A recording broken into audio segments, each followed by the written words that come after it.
आर्थिक रूप से जूझ रहे उस नौजवान की पीड़ा को आपके सामने रखता हूं। गरीबी की थाली से निवाला चला गया, बजट आया और फिर सपना खिला जाएगी। बार बार किसान उस मटर को पकड़ के रोता है, यह हालात बने हुए हैं। तो आज बिजली की व्यवस्था के अंदर आप कठोरतम बात कर सकते हो। हमारे वहां के आदिवासियों की वर्षों से मांग थी कि मानगढ़ धाम को राष्ट्रीय स्मारक घोषित किया जाए, और जबकि मजदूर के आंखों की स्क्रीनिंग, हमारे भी आंखों की स्क्रीनिंग होनी चाहिए, हमारे साथ में हर विभाग की स्क्रीनिंग होनी चाहिए। धन्यवाद सभापति महोदय। मैं सबसे पहले मुझे बजट भाषण पर बोलने का अवसर मिला, उसके लिए मैं मेरे क्षेत्र की जनता और वहां के कार्यकर्ताओं का धन्यवाद दूंगा कि मैं उनकी आवाज बनकर इस पवित्र सदन के अंदर पहुंचा हूं।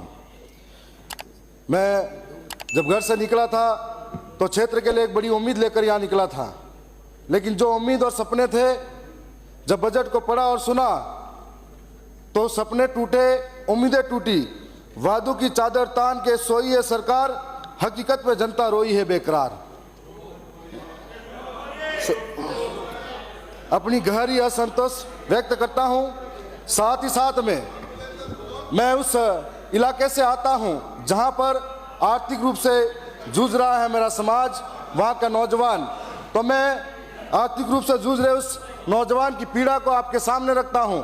मेरे इलाके के अंदर शिक्षा व्यवस्था बेहतर तरीके से नहीं है, कॉलेजों की व्यवस्था नहीं है।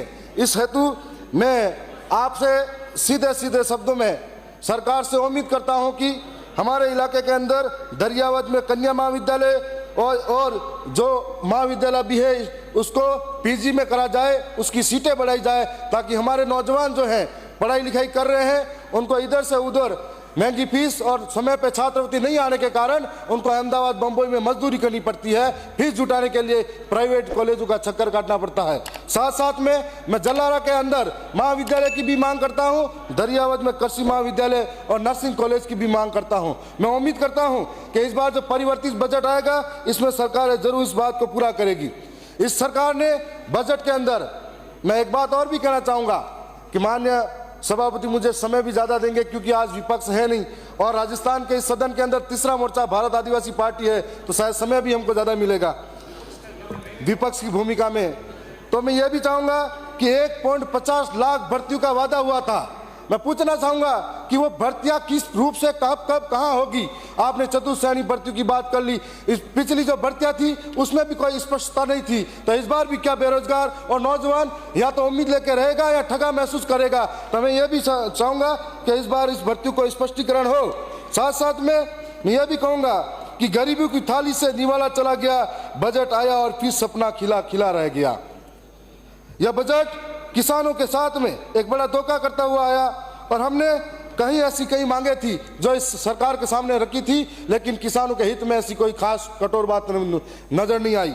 मैं साथ साथ में मेरे इलाके के अंदर जो बिजली की व्यवस्था है, आज इधर जो माननीय सदस्य बैठे सब कह रहे थे 6 घंटे बिजली आती है। मेरे इलाके के अंदर किसान की ये दुर्दशा है कि खेत के अंदर जाके मोटर चालू करेगा या वापिस आएगा तो बार बार बिजली जाएगी, बार बार किसान उस मोटर को पकड़ के रोता है। यह हालात बने हुए हैं। तो आज बिजली की व्यवस्था के अंदर आप कठोरतम बात कर सकते हो, लेकिन इस व्यवस्था को पुरजोर तरीके से पूरा किया जाए, यह एक सच्चाई है जो आपके सामने मैं करने जा रहा हूँ। साथ साथ में मैं सरकार से उम्मीद करता हूँ कि मेरे इलाके के अंदर JN ऑफिस माना गांव के अंदर खोली जाए, IN ऑफिस मुंगाना के अंदर स्थापना की जाए, जिससे कि लोगों को राहत मिल सके। और साथ साथ में चारी और खुंता में और घाटा गांव के अंदर 3811 kV GSS की स्थापना कर ग्रामीणों को बिजली आपूर्ति में सहयोग मिला जाए। साथ साथ में मुंगाना में विद्युत सब डिवीजन की घोषणा की जाए ताकि क्षेत्र में सुचारू विद्युत आपूर्ति हो सके। हमने बुझते चिरागों से हवा दी थी, इस मिट्टी को खून पसीने से छींचा था, पर अफसोस इस सरकार ने मैं फिर से सूखे सपनों का बीज दिया था।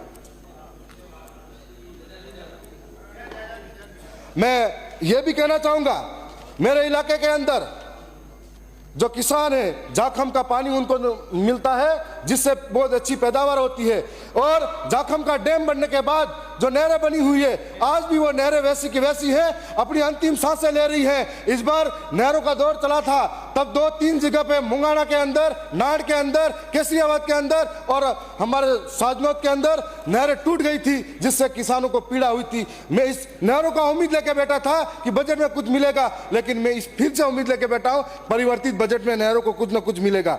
मैं साथ में यह भी कहना चाहूंगा कि हमारे वहां पर थोड़े दिन पहले एक बेटी सुशीला पारगी वायरल हुई थी क्रिकेट के नाम पर, तो सबने साथ में फोटो खींचे थे, सब कुछ हुआ। और मैं सरकार का धन्यवाद दूंगा कि आपने दरियावत को खेल स्टेडियम दिया था। मैं साथ साथ में यह भी कहना चाहूंगा कि एक अकेली सुशीला पारगी हमारे वहां पर टैलेंट नहीं रखती है। ट्राइबल क्षेत्र के अंदर आपको कई तीरंदाज मिलेंगे, कई तेज दौड़ने वाले रफ्तार मिलेंगे, कई तैराक मिलेंगे आपको, और कई ऐसे टैलेंट मिलेंगे जिनको निखारने की जरूरत है। दरियावत के साथ साथ में मुंगाड़ा के अंदर भी खेल स्टेडियम होना चाहिए, जलारा के अंदर भी खेल स्टेडियम होना चाहिए, और लसाड़िया के अंदर भी खेल स्टेडियम होना चाहिए, ताकि कई प्रतिभा आगे आए और देश और दुनिया में आदिवासी अपना नाम कमा सके। मैं साथ साथ में यह भी कहूंगा,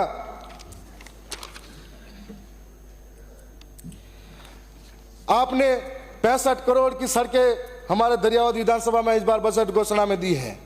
मैं आपकी सरकार को पुनः एक बार धन्यवाद करना चाहूंगा और उम्मीद करता हूं कि दरियावत से बांसवाड़ा को जोड़ने वाली सड़क, जिसको स्टेट हाईवे के अंदर लिया जाए, और दरियावत से जब बांसवाड़े की ओर जाते हैं तो नरवाली के अंदर माही नदी पे बहुत बड़ा पुल बना हुआ है जो नीचे की ओर है और बहुत पुराना है, और जब बारिश के समय में पानी ऊपर से आता है तो यहाँ पर यातायात बाधित होता है। 2 से 3 दिन तक इंतजार करना पड़ता है उस इलाकों को पार करने के लिए। मैं परिवर्तित बजट के अंदर उम्मीद करता हूँ कि आप हमें वो पुल निर्माण के लिए अलग से बजट दे। इसके बाद में कई ऐसी सड़कें हैं जो रह गई हैं, मैं उम्मीद करता हूँ कि वो सड़कें आप हमें मिले।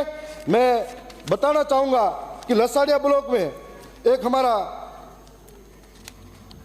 लसाड़िया ब्लॉक के अंदर कन्या महाविद्यालय खोला जाए, साथ साथ में बिलड़िया झंडा से वन नाका लसाड़िया वाया पीपला पानी गांव है, बहुत पुरानी सड़क की मांग है, उसको पूरी किया जाए। जल्लारा में दौलपुरा से भैंसागढ़ डामर सड़क, और मानपुर से बेड़ावाल वाया कुकड़ा पड़ुआ, बूडेल से केला कुआ सड़क, मोरिया से सरवनी सड़क। उम्मीद करता हूं कि इस परिवर्तित बजट में इन सड़कों को जोड़ा जाए जहां पे आम जीवन सुरक्षित महसूस हो सके और आरामजनक हो सके। साथ साथ में यह भी कहूंगा कि मेरे इलाके के अंदर आज हम सब चाहते हैं कि आदिवासी पढ़े लिखे आगे बढ़े, लेकिन पूरे ट्राइबल क्षेत्र के अंदर 80% व्याख्याताओं के पद खाली पड़े हुए हैं, और स्कूलों की हालत देखी थी मैंने। हर एक विद्यालय के अंदर नवीनीकरण और जर्जर हो रहे हैं, तो उनको नवीनीकरण की आवश्यकता है। इस बार स्पष्ट करें कि आप विद्यालय के लिए, शिक्षा के लिए कितना बजट उस इलाकों को देना चाहेंगे। मैं यह भी कहना चाहूंगा कि जब 80% व्याख्याताओं के पद खाली है, वरिष्ठ अध्यापकों के पद खाली है, और हर एक विद्यालय के अंदर भवन की आवश्यकता है, तो कैसे शिक्षा में आदिवासी आगे आएगा। मैं उम्मीद करता हूं कि यह सरकार शिक्षा के क्षेत्र में बजट देगी, व्याख्याताओं की पूर्ति करेगी। और साथ साथ में एक और बात कहना चाहूंगा, जो शिक्षकों की पीड़ा है वो सदन में आपके बीच में रखना चाह रहा हूं। 3rd ग्रेड शिक्षक के ट्रांसफर की पीड़ा है, जो मैं उम्मीद करता हूं कि सरकार आगे कोई ठोस नीति लाकर 3rd ग्रेड शिक्षकों को ट्रांसफर करेंगे ताकि उससे राहत मिल सके। मैं एक बात और भी कहना चाहूंगा कि जब दुनिया चांद पे पहुंच रही है, जिनके हौसले बुलंद है वो चांद तक जा पहुंचे हैं, पर जिनके गांव में टावर नहीं है वो अभी भी पत्थर के युग में जी रहे हैं। माननीय सभापति महोदय, मेरे इलाके के अंदर पहाड़ा, बिड़ावल, सती और उसके अलावा जो बिलड़िया और ऐसे कई तमाम इलाके हैं, कुकड़ा पड़वा, जहां पर आज भी टावर नहीं है, तब हम लोग यहां से योजना बनाते हैं जियो टैगिंग के नाम पर। वो योजना उन तक कैसे पहुंचेगी। मैं यह आपसे कहना चाहूंगा कि माननीय अध्यक्ष महोदय, सभापति महोदय, अभी हमारे पास, मैं शायद अंतिम वक्ता हूं तो मुझे थोड़ा समय दिया जाए।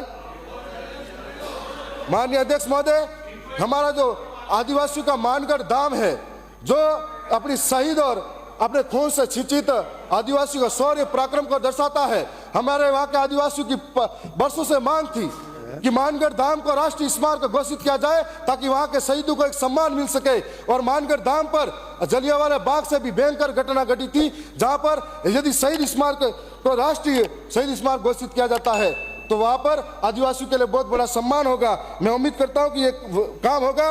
मैं एक छोटा सा और निवेदन करना चाहूंगा।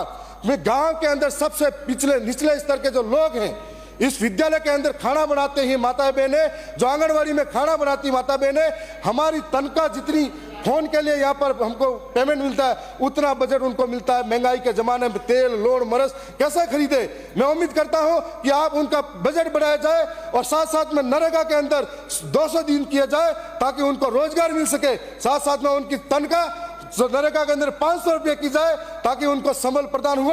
नरेगा के मेटों को आप परमानेंट तनख्वाह दी जाए। साथ साथ में मैं यह भी कहना चाहूंगा कि उनकी आंखों की स्क्रीनिंग होती है, अब जब कोई मेट जेठ जी है तो उसके जो बहू है वो आके आंखों को कैसे आगे दिखा सकती है? और जबकि मजदूर के आंखों की स्क्रीनिंग, हमारे भी आंखों की स्क्रीनिंग होनी चाहिए, हमारे साथ में हर विभाग की स्क्रीनिंग होनी चाहिए। तो एक नरेगा के मजदूर के साथ में ऐसा भेदभाव क्यों? मैं यह भी कहना चाहूंगा कि 3rd ग्रेड शिक्षक जो हमारे यहाँ राजीव गांधी जो युवा मित्र लगे थे, उन राजीव गांधी युवा मित्रों को फिर से बहाल कर उनको आप जो प्रेरक लगा। सर एक लास्ट मांगे, मेरे विधानसभा के अंदर जो सीता माता वन अभ्यारण्य है और हमारे इलाके के अंदर बहुत बड़ा जंगल है, हमेशा गर्मी के दिन में कहीं की आग लग जाती है, कई गरीबों के आशियाने उजड़ जाते हैं। ऐसे में हम लोग ये मांग करते हैं कि अग्निशमन की घोषणा की जाए, फायर ब्रिगेड हमको दिया जाए दरियाई विधानसभा में। साथ साथ में यह कहूंगा जो हक हमारा, मैं तो एक सारी बोल लेता हूँ, हम चले तो आंधी तूफान खुद ही चल पड़ेगी, सागरों की बात क्या हिमगिरी सरी के डल पड़ेंगे, हम सब अगर साथ पड़े तो दीप क्या सूरज। सभापति महोदय, बहुत बहुत धन्यवाद। आपने मुझे बजट भाषण पर बोलने